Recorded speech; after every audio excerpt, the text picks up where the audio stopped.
Hi there, this is Ashley Kranz with my 3 audience members.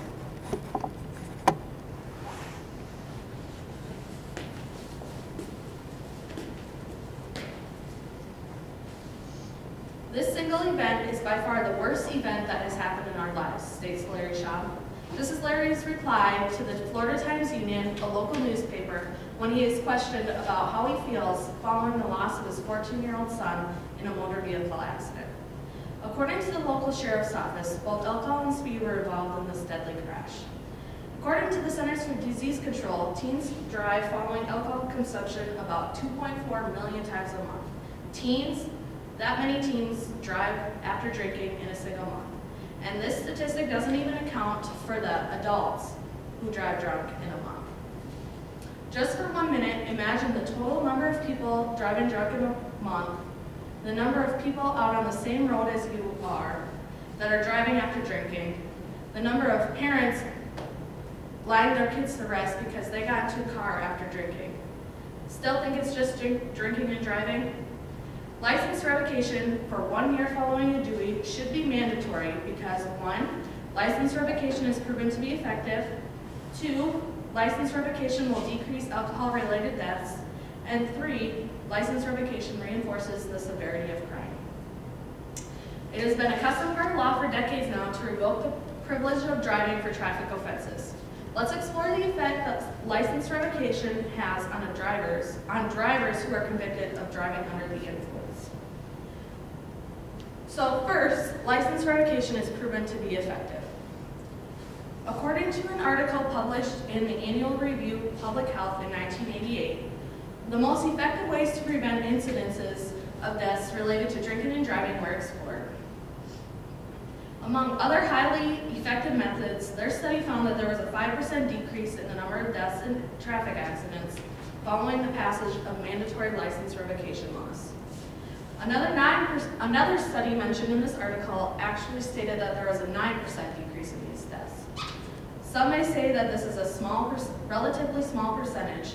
However, with a high number of traffic deaths related to alcohol occurring daily, even a small percentage is an improvement. Kiptu Terror and Rick Brown, members of the Australian Institute of Criminology, published an article titled Effective Drinking and Driving Prevention and Enforcement Strategies. According to this article, it is clearly evident in the research that one of the most effective forms of punishment is revocation of a driver's license for driving under the influence. It is a hassle for people to have no driving privileges, but it is also costly for those to have their license reinstated. Both of these are important aspects that account for this being an effective form of punishment.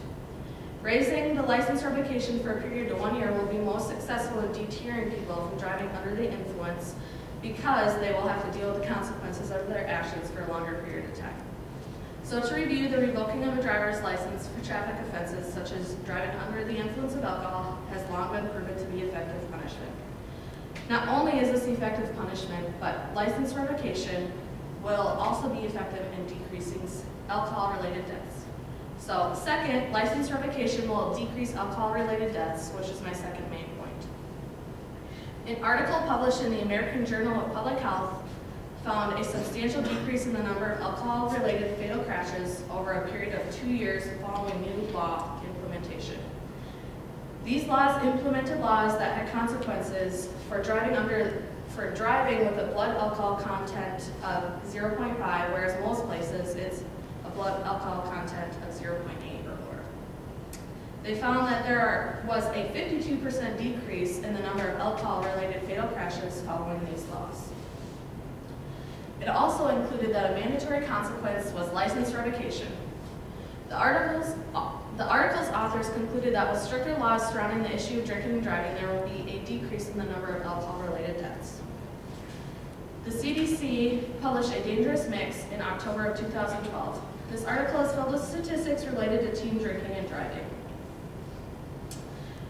It found that there was a 54% decrease since new laws were implemented in 1991.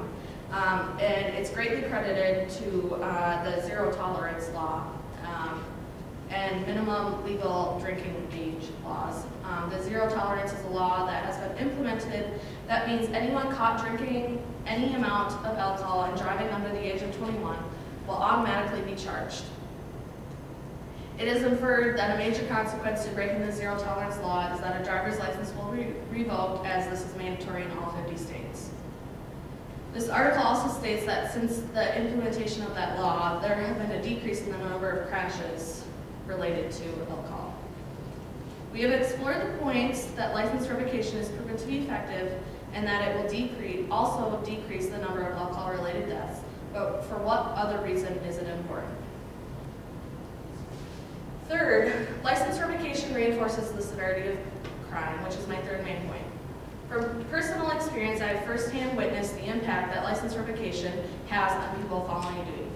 My fiance was convicted of a DUI offense shortly after turning 19, and having no driver's license and having to find a ride all the time completely changed his perspective on drinking and driving.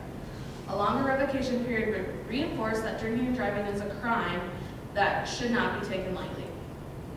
According to an article published in the Annual Review of Public Health in 1998, each prevention strategy that was explored, license revocation being one, they all have an underlying idea that people will be dissuaded from drinking and driving.